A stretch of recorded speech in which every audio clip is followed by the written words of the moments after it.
بسم اللہ الرحمن الرحیم۔ مسفرہ وائس میں خوش آمدید۔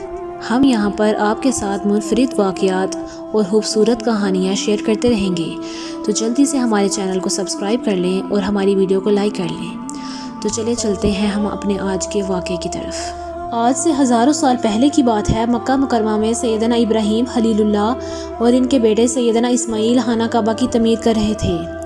وہی خانہ کعبہ جو اس کائنات میں اللہ تعالیٰ کی عبادت کے لیے سب سے پہلا گھر بنایا گیا۔ بیت اللہ کو 10 مرتبہ تعمیر کیا گیا۔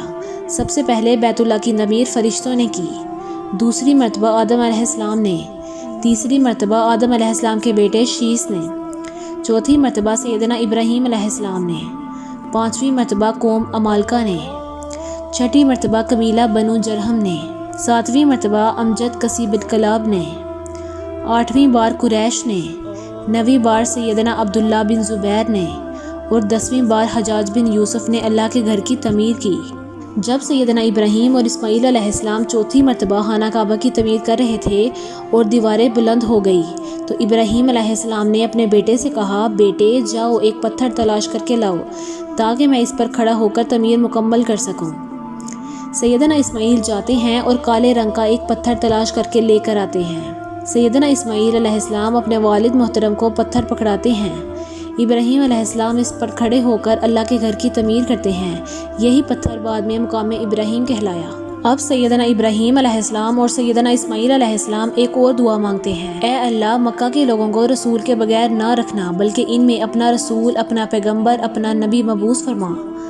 باپ بیٹے کی دعا کے اصل الفاظ کچھ اس طرح تھے، اے ہمارے رب ان میں ایک رسول مبعوث فرما جو انہی میں سے ہو، وہ ان کے سامنے تیری آیات کی تلاوت کرے۔ دونوں باپ بیٹے کی دعا کو ہزاروں سال گزر گئے اور پھر اللہ تعالیٰ نے اپنے خلیل اور ان کے بیٹے کی دعا کو شرف قبولیت بخشا۔ سردار عبداللہ بن عبد المطلب کے گھر سید اولین کی ولادت باسعادت ہوئی۔